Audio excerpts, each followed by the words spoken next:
quem já chegou, doutor Antônio Spreuser, bom dia, Bom doutor. dia, Renatinha. Bom dia, bora falar de algo que é muito importante, porque amanhã é o Dia Mundial da Pneumonia. É uma data que busca aumentar a conscientização sobre a infecção pulmonar que vitimou quase 200 mil brasileiros em 2024. É muita coisa, né, muita doutor? coisa. E por isso, o médico de família, doutor Antônio Spreuser, está aqui com a gente e vai tirar todas as dúvidas sobre as causas, sintomas e tratamentos contra a pneumonia. Agora, doutor, o que é a pneumonia exatamente? Renatinha, a pneumonia é uma infecção no pulmão.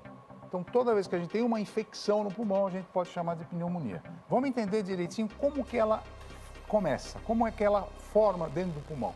Aí vocês estão vendo o pulmão esquerdo, o pulmão direito, e a nossa respiração, ela precisa de alguns elementos, como esse que vocês estão vendo, essa árvore pequenininha, que é a árvore do bronco e do alvéolo. Dentro desse alvéolo, que a gente chama, essa parte verde e vermelha, oxigênio e sangue, aí que a gente oxigena o sangue e o gás carbônico sai para fora, o CO2 vai embora. Essa é a respiração. Olha lá, capta oxigênio, joga o CO2 para fora. Quando você tem uma infecção pulmonar, que nós chamamos de pneumonia, olha o que acontece. O alvéolo começa a ficar cheio de pus, cheio de secreção, e a respiração não é mais realizada de uma forma adequada. Por isso que você tem tosse, tem febre, vai para o hospital, muitas vezes tem que ser entubado, porque a coisa é complicada. Por isso que a gente está conversando sobre esse tema de hoje. Doutor, existem tipos diferentes de pneumonia, né? Existe sim, Zucatelli, e depende de quem causa essa pneumonia. Então, muitas vezes, a pneumonia pode ser por vírus. Lembra do vírus? Coronavírus, influenza, tudo que causa a pneumonia viral. A bacteriana é causada por estafilococcus, streptococcus, klebsiella, que são bactérias. E também existe a pneumonia causada por fungos, como pneumocistes. Todos os fungos que tem dentro da gente podem causar pneumonia. E cada tipo de pneumonia precisa ser diagnosticada e tratada de forma diferente. E quais pessoas têm mais riscos, doutor, de desenvolver a pneumonia? Boa pergunta, Renatinha. Os principais fatores de risco para a pneumonia quais são? Primeiro, os idosos acima de 60 anos. Crianças pequenininhas, porque têm imunidade baixa. Doenças crônicas como lúpus, diabetes, hipertensão. Todas as causas que dão imunidade baixa, como tratamento de câncer, o tabagismo e o alcoolismo são os principais fatores de risco para você desenvolver essa infecção. Doutor, e como é que a gente diferencia uma gripe comum de uma pneumonia? Bom, a gripe comum tem os sintomas mais leves. Tanto a pneumonia como a gripe comum, elas começam iguais. Mas olha só como a pneumonia evolui. A tosse é muito mais forte, com catarro esverdeado, febre muito alta, calafrios e sudorese, dificuldade para respirar, muitas vezes isso faz com que você vá para o hospital mais cedo, dor no peito, quando você enche o peito de ar já tem dor, fadiga e fraqueza, você não tem força de sair da cama e perda de apetite.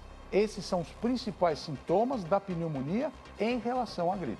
Ô, doutor, e como é que é feito o diagnóstico e como é que é o tratamento da pneumonia? Bom, o diagnóstico, a gente sempre começa falando que o diagnóstico é clínico. Como que a gente faz? Vamos dar uma olhadinha. No consultório, com estetoscópio, a gente ausculta o pulmão e aí a gente já vê estertores, crepitantes, subcrepitantes, a gente já dá diagnóstico de pneumonia. Mas tem dúvida, a gente faz um raio-x. O raio-x de tórax sempre nos ajuda a diferenciar. Mas, mesmo assim, ultimamente nós pedimos muito o quê? A tomografia computadorizada, sem contraste, do pulmão esquerdo e do pulmão direito. Inclusive, a tomografia você pode fazer seriada para ver a evolução. E, além disso, o que é muito importante é a cultura do escarro, para saber se é uma bactéria, se é um vírus, se é um fungo, para orientar o nosso tratamento. Então, essas são as fases do diagnóstico. Doutor, o que acontece se a pneumonia não for tratada logo? Se você não trata a pneumonia de uma forma mais agressiva, o paciente pode piorar, ele pode ir para o hospital ser entubado, desenvolver uma septicemia e pode até morrer. Por isso que o diagnóstico precoce, Zucatelli, ele é muito importante. Agora, doutor, é possível se reinfectar com a pneumonia e, se caso ocorra, o que pode acontecer? Bom, se você não fizer o tratamento certo, e esse tratamento, como eu queria mostrar para vocês, com antibiótico, antiviral, repouso, hidratação, alimentação, internação e fisioterapia, se você não fizer isso daqui direitinho, o que acontece? essa bactéria muitas vezes ela não morre, ela fica em ali você guardadinha. e ela pode reinfectar. Então, se você esteve num hospital, por exemplo, você saiu do hospital, você pode se reinfectar novamente. Então, como que a gente tem essa reinfecção? Imunidade comprometida, o tipo de agente infeccioso, por exemplo, um estafilococo, uma Klebsiella, comorbidades, um tratamento de câncer, um diabetes descompensado, histórico de pneumonia hospitalar, como eu acabei de falar, e um intervalo muito curto entre uma pneumonia e a próxima pneumonia. Então, isso que pode reinfectar e complicar a evolução do caso. Doutor, por que os idosos merecem uma atenção especial quando o assunto é pneumonia? Porque, Zucatelli, o idoso tem imunidade tão baixa, ele é tão sensível, que muitas vezes ele não tem sintoma. Por exemplo, tem febre? Não tem febre. Então, pô, não tem febre, não tosse muito, porque não tem força para tossir. São os que mais complicam. Por isso que é importante a gente conversar sobre esse assunto hoje, porque você que tem idade, toma cuidado. Agora, doutor, como é que a gente pode prevenir contra a pneumonia? Os principais itens da prevenção quais são? Vamos dar uma olhadinha. Em primeiro lugar, manter vacinação em dia. E não é só vacina para a gripe, não é só vacina para a pneumonia.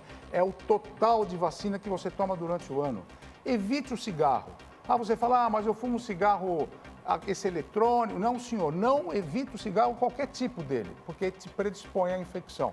Lave sempre as mãos com frequência. Durante a infecção com coronavírus, essa foi uma das primeiras orientações que a gente deu. Lave bem as mãos para não ficar com o vírus e a bactéria na mão. Mantenha os ambientes sempre ventilados. Essa dica é importante para, se você estiver gripado ou com pneumonia, para o bicho não ficar dentro de onde você está. Qualquer um que chega pode pegar. Sim. Sempre a hidratação é boa. Para quê? Hidratar o pulmão, hidratar a secreção do pulmão. Aí você tosse e sai aquele catarro todo. E a boa alimentação, como sempre, para melhorar a tua imunidade, melhorar as vitaminas. Não adianta ficar tomando suplemento vitamínico se você não se alimenta direito. Então, essas dicas são fundamentais para evitar a pneumonia. Dicas espetaculares, como sempre. Doutor Antônio Sprosser, muito obrigado. Semana que vem tem mais. Tem mais. Estamos aí, Obrigada, doutor. É sempre obrigado. uma aula, né, doutor? Muito obrigado por estar com vocês. A gente aprende muito. Obrigado, doutor.